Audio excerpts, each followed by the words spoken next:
Zero mathematic classes में आप लोगों का हार्दिक अभिनंदन है। आज हम पीएम यशस्वी योजना जो एनटीए द्वारा कंडक्ट कराई जाती है उसकी जनरल जीके की जो है वो क्लास ले रहे हैं, यानी कि सामान्य ज्ञान की जो कक्षा है वो आज हम कर रहे हैं। सामान्य ज्ञान जिसे कहा जाता है जनरल नॉलेज, यानी कि सामान्य ज्ञान। तो क्या है, पीएम यशस्वी योजना के अंदर सामान्य ज्ञान के जो क्वेश्चन है वो 20 क्वेश्चंस आएंगे। इस साल जो है वो 20 क्वेश्चंस आएंगे। प्रीवियस ईयर में क्या 25 आए थे, लेकिन इस साल 20 क्वेश्चन 20 नंबर्स के आएंगे, यानी कि एक क्वेश्चन एक नंबर का। तो ये कुछ 10 क्वेश्चनों की जो इसमें ये जो क्लास है ये 10 क्वेश्चनों की होने वाली है, लेकिन ये सभी जो 10 क्वेश्चन है वो बहुत ज़्यादा महत्वपूर्ण होने वाले हैं। तो इसमें अंत तक बने रहिएगा। ये 10 के 10 क्वेश्चन काफ़ी अच्छे क्वेश्चन है। तो स्टार्ट करते हैं अपने फर्स्ट क्वेश्चन से। और ये पीएम यशस्वी योजना के लिए विशेष नहीं है क्लास, ये क्या है, जीके है। जीके जो है सामान्य ज्ञान, वो हर कॉम्पिटिटिव एग्जाम्स में पूछा जाता है। और ये जो क्वेश्चंस है ये स्पेशली जो है इस रूप से जीके के क्वेश्चन कभी भी डिज़ाइन नहीं होते किसी रूप से। हाँ, इनका लेवल हो सकता है ऊपर नीचे, लेकिन ये जो क्वेश्चन है ये मीडियम लेवल के हैं, यानी कि ये क्वेश्चन कई कॉम्पिटिटिव एग्जाम्स में भी पूछे जा सकते हैं। तो अपने क्या है इसकी शुरुआत करते हैं। तो फर्स्ट क्वेश्चन है कि प्रथम महिला न्यायाधीश कौन थी। प्रथम महिला न्यायाधीश, तो ये भारत का ऑब्वियस सी बात है, भारत में प्रथम महिला न्यायाधीश कौन थी। तो भारत में प्रथम महिला न्यायाधीश जो है वो 1989 में बनी। तो वो कौन बनी थी, वो थी फातिमा बीवी। फातिमा बीवी सर्वोच्च न्यायालय की प्रथम महिला न्यायाधीश नियुक्त की गई थी। तो ए जो है इसका राइट आंसर हो जाएगा, फातिमा बीवी। ए जो है वो इसका राइट आंसर है। नेक्स्ट क्वेश्चन पे चलते हैं कि भारत का प्रथम बायोस्फीयर रिजर्व कौन सा है। तो भारत का जो प्रथम बायोस्फीयर रिजर्व है वो कौन सा है। तो मैं बता दूं, जो भारत का प्रथम बायोस्फीयर रिजर्व है वो 3 स्टेट्स में लगता है। किसमें, एक तो तमिलनाडु में, एक लगता है ये कर्नाटका में,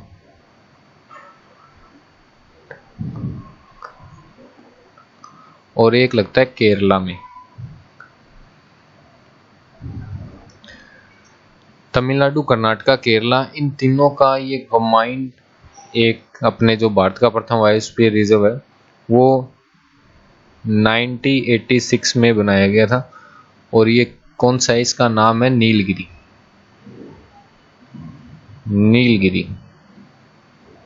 तो ये बहुत ही ज़्यादा इंपॉर्टेंट हो जाता है। नीलगिरी जो है वो 3 स्टेट्स में लगता है, तमिलनाडु, कर्नाटका और केरला में। ठीक है, तो ये जो है ये जो है इसका राइट आंसर हो जाएगा। नीलगिरी कब बनाया गया था, 1986 के अंदर। तो ये जो है इसका राइट आंसर हो जाएगा। नेक्स्ट पे चलते हैं कि डोला सदिया पुल भारत का सबसे लंबा नदी पुल है। भारत का, अब ये भी पूछा जा सकता है भारत का सबसे लंबा नदी पुल कौन सा है, हो सकता है ये ऑप्शन में, और डोला सदिया पुल। तो ये राइट आंसर हो जाएगा, भारत का सबसे लंबा नदी पुल डोला सदिया पुल है। ये किस नदी पर है, तो मैं ये आपको बता दूं, ये जो है ये डोला सदिया पुल है वो ब्रह्मपुत्र जो नदी है उसकी एक सहायक नदी का है। सहायक नदी है जो, जिसका नाम है लोहित।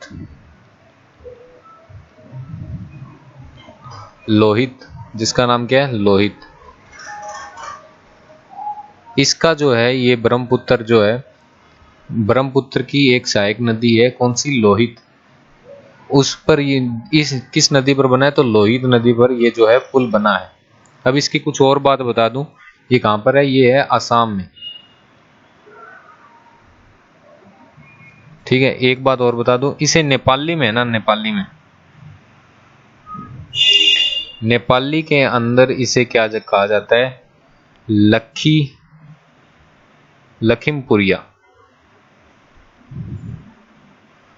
लखीमपुरिया इसको कहा जाता है। तो ये जो है वो याद रखने वाली बात है कि डोला सदिया पुल जो है वो कहाँ पर बना है, ठीक है। और दूसरा कि ये कौन सी नदी पर बना है, तो पहला तो है असम हो जाएगा, कहाँ पर बना है, असम में। और असम में बना है, और नेपाली में इसे क्या जाता है, लक्ष्मीपुरिया, ठीक है। और बस इतना ही है इसमें। और ये भी क्वेश्चन बन जाता है कि ब्रह्मपुत्र की एक सहायक नदी भी यहाँ पे याद हो जाती है, कौन सी, वो है लोहित, ठीक है। तो इससे देखिए 3-4 क्वेश्चन बन गए, ये बहुत ज़्यादा इंपॉर्टेंट हो जाता है। 3-4 क्वेश्चन जो है इससे बन चुके हैं। ब्रह्मपुत्र की सहायक नदी लोहित, और नेपाली में इसे लखीमपुरिया, और लोहित को असम, कहाँ पर है, असम में। नेक्स्ट चलते हैं। वर्ष 2017 में हिंदी का साहित्य अकादमी पुरस्कार किसे दिया गया, तो ये किसको मिला था, वर्ष 2017 में मिला, ये तो यहाँ पे दिए ही गए। और ये एक रचना को मिला था, क्या नाम था जिसका, विश्व मित कसरित सागर, मित कसरित सागर, सरित सागर, सागर, ये भी इम्पोर्टेंट बात है। मित कसरित सागर किसके द्वारा रचित है, तो ये है रमेश कुलवंत मेघ द्वारा रचित। डी जो है वो इसका राइट आंसर हो जाएगा। तो ये इम्पोर्टेंट क्वेश्चन बनता है मेरे हिसाब से, और काफी अच्छा क्वेश्चन है। हो सकता है पूछ ले किस रचना को मिला था, तो ये नाम जो है विश्वमित कसरित सागर, विश्वमित कसरित सागर, तो ये जो है हो जाएगा इसका डी जो है वो इसका राइट आंसर हो जाएगा। नेक्स्ट चलते हैं अपने। विश्व का पहला देश कौन सा था जिसने मृत्यु दंड को समाप्त कर दिया, तो विश्व का जो पहला देश जिसने मृत्यु दंड को जो है वो समाप्त कर दिया वो था वेनेजुएला। वेनेजुएला ने सबसे पहले मृत्यु दंड जो है उसको समाप्त कर दिया, डेथ पनिश को। कब किया था, 1863 में। तो ये भी एक अच्छा क्वेश्चन है। नेक्स्ट चलते हैं। अब ये कुछ डेट्स दिए और इनके आगे कुछ घटना दी है, तो देखिए स्टार्ट करते हैं। 24 अक्टूबर को क्या बनाया जाता है, तो 24 अक्टूबर को जो है वो संयुक्त राष्ट्र दिवस जो है वो बनाया जाता है। फिर 10 दिसंबर को जो है वो मानव अधिकार दिवस, ह्यूमन राइट डे, HRD जिसे कहते हैं, ह्यूमन राइट डे, ये बनाया जाता है। इसका क्या हो जाएगा, बी, ठीक है। 24 मई को जो है वो राष्ट्रकुल दिवस बनाया जाता है, सी जो है इसका राइट आंसर है। अब 21 सितंबर को जो है अंतर्राष्ट्रीय शांति दिवस, इंटरनेशनल पीस डे बनाया जाता है, तो इसका डी जो है वो डी हो जाएगा। तो अपने देखते हैं ए का 3 से जो मैच कर रहा है, ए का 3, तो ए का 3 सी में भी है और बी में भी है। अब देखते हैं बी का जो है, बी का 1 किस में है, ओनली बी में है, तो बी जो है वो इसका राइट आंसर हो जाएगा। नेक्स्ट क्वेश्चन की ओर चलते हैं। ये कुछ प्रक्षेपास्त्र और किस्म, यानी कि कुछ अपनी मिसाइल्स हैं इंडिया की, इंडियन मिसाइल्स हैं ये।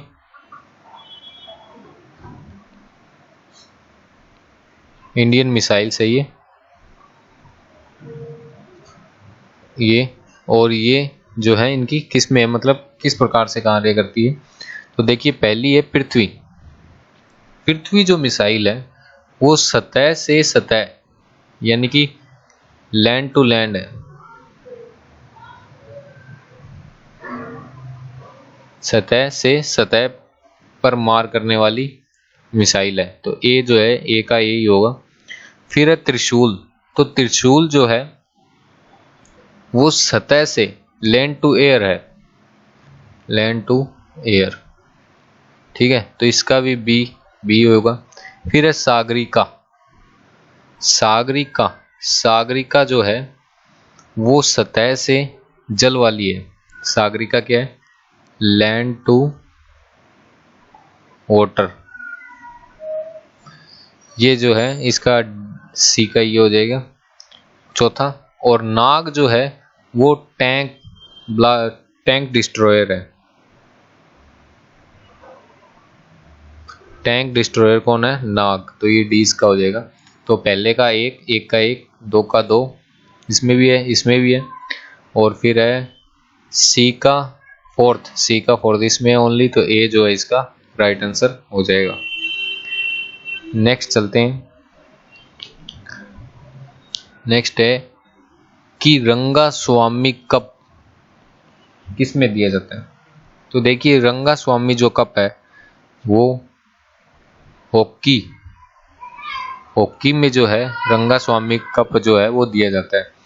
आगे गोल्फ भी लिखा है। रंगा स्वामी जो कप है, रंगा स्वामी कप किस में दिया जाता है? तो वो है हॉकी में दिया जाता है, ठीक है। तो रंगा स्वामी जो कप है हॉकी में दिया जाता है। ए जो फोर्थ जो है इसका राइट आंसर हो जाएगा, हॉकी आएगा इसमें। और गोल्फ में जो है वो नहीं दिया जाता। रंगा स्वामी कप ओनली हॉकी में दिया जाता है। गोल्फ वैसे लिखा गया इसमें, हॉकी में जो है वो दिया जाता है। फिर है रिलायंस कप। अब रिलायंस कप किस में दिया जाता है? तो रिलायंस कप जो है, यहाँ पे देख लेता हूँ मैं एक बार पहले का, ये फिफ्थ कहाँ पे आ गया? इसमें फिफ्थ है ही नहीं, तो ये तो वैसे ही ऑप्शन गलत हो गए। फिफ्थ तो इसमें है ही नहीं, ये दोनों तो वैसे ही गलत हो गए। और उसके बाद में पहले का फोर्थ। अब देखिए कितने आसान से ऑप्शन दिए हैं कि ये इनमें फिफ्थ दे दिया, तो फिफ्थ तो है ही नहीं, तो ऐसे ही कट गए। पहले का फोर्थ तो ये हो गया। फिर रिलायंस कप, देखिए रिलायंस कप जो है वो क्रिकेट में दिया जाता है, तो ये इसका हो गया। और सॉरी, इसका बी हो गया। बी मैं आपको ढंग से लिख देता हूँ, ये बी, ये ए। फिर आ गया रोवर्स कप। रोवर्स कप जो है वो फुटबॉल में ही दिया जाता है, सी जो है इसका राइट आंसर हो गया। फिर हो गया वेलिंगटन कप। वेलिंगटन कप वो है नौका दौड़ में दिया जाता है, तो इसका जो है राइट आंसर हो जाएगा ये डी। तो देखिए एक ही है, इसमें भी 5 दिया गया है, तो ये भी गलत हो जाएगा। एक ही जो है बी ऑप्शन जो है वो राइट हो जाएगा। नेक्स्ट चलते हैं। मैगसेस पुरस्कार विजेता पहले भारतीय, पूछा पहले भारतीय कौन थे? मैगसेस पुरस्कार विजेता पहले भारतीय कौन थे? तो मैगसेस पुरस्कार जो है पहले भारतीय अपने थे, स्वतंत्रता सेनानी थे, एक स्वतंत्रता संग्राम सेनानी थे, गांधीवादी विचारधारा के थे, गांधीवादी विचारधारा के थे, और एक एडवोकेट भी थे।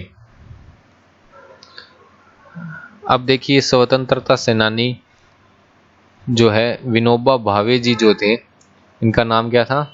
ये इनकी विशेषताएं हैं। विनोबा भावे जो है पहले मैगसेस पुरस्कार विजेता जो हैं वो थे इंडिया के। भारतीय कौन से थे?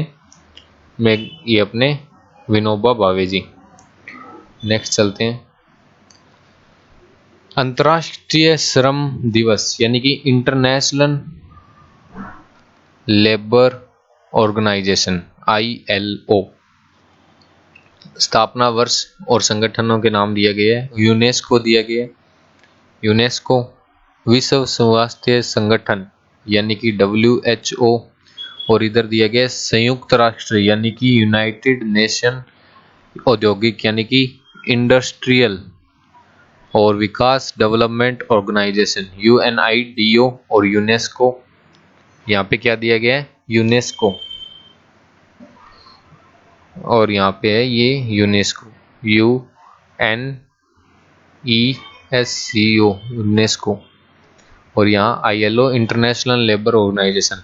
तो इनके पूछा है कि स्थापना वर्ष कौन कौन से। तो अंतर्राष्ट्रीय श्रम संगठन जो है उसकी स्थापना हुई थी 1919 में। अंतर्राष्ट्रीय श्रम संगठन, इंटरनेशनल लेबर ऑर्गेनाइजेशन की स्थापना हुई थी 1919 में। तो 20 का हो जाएगा। फिर है यूनेस्को।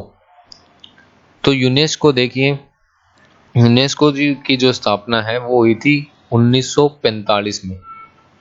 अपनों को डेट नहीं दी है तो डायरेक्ट है 1945 में। फिर जो है इसका ये हो गया 1945 यानी कि बी। फिर जो दिया है वो है विश्व स्वास्थ्य संगठन यानी कि वर्ल्ड हेल्थ ऑर्गेनाइजेशन। तो इसकी जो स्थापना है वो कब हुई थी? इसकी स्थापना हुई थी अपने 1948 यानी कि चौथा, सी जो है वो इसका राइट आंसर हो गया। फिर आ गया संयुक्त राष्ट्र औद्योगिक विकास संगठन, जिसकी स्थापना हुई थी 1966 में, यानी कि डी इसका हो गया। तो ये जो है इसके आंसर हो गए, यानी कि ए का सेकंड इसमें भी है, सी में भी और बी में भी। फिर यूनेस्को बी का फर्स्ट ओनली इसमें है, तो सी जो है वो इसका राइट आंसर हो जाएगा। सी जो है वो इसका राइट आंसर हो जाएगा। तो देखिए ये काफ़ी अच्छे जो है वो क्वेश्चन थे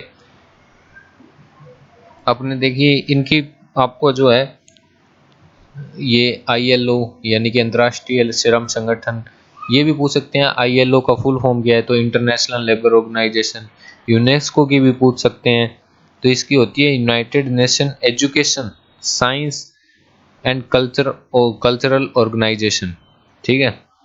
संयुक्त राष्ट्र शैक्षिक, वैज्ञानिक तथा सांस्कृतिक संगठन, ये जो है इसकी यूनेस्को की। WHO की वर्ल्ड हेल्थ ऑर्गेनाइजेशन, और UNIDO की आप देख सकते हैं United Nation Industrial Development Organisation, यानी कि संयुक्त राष्ट्र औद्योगिक विकास संगठन।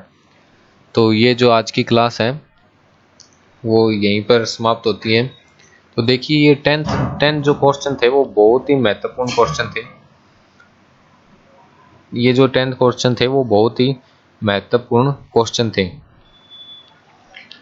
क्योंकि इन सभी क्वेश्चनों में आप देख सकते हैं कई क्वेश्चन बन रहे हैं। जैसे इसमें ये ना 4 क्वेश्चन है, आप देख सकते हैं सुमेलित। और ये जो है ये काफ़ी कॉम्पिटिटिव एग्जाम्स में आजकल ये ट्रेंड है, इस प्रकार से जो है मैचिंग वाले क्वेश्चन जो है वो ज़्यादा पूछे जा रहे हैं। तो देख लीजिए ये जो है आज के 10th क्वेश्चन थे। तो ये जो क्लास है यहीं पर एंड होती है। तो आप इस क्लास को ज़्यादा से ज़्यादा क्या है अपने दोस्तों में, साथियों में शेयर कीजिएगा, ताकि उन्हें भी जनरल नॉलेज जो है वो एक कॉमन सब्जेक्ट है।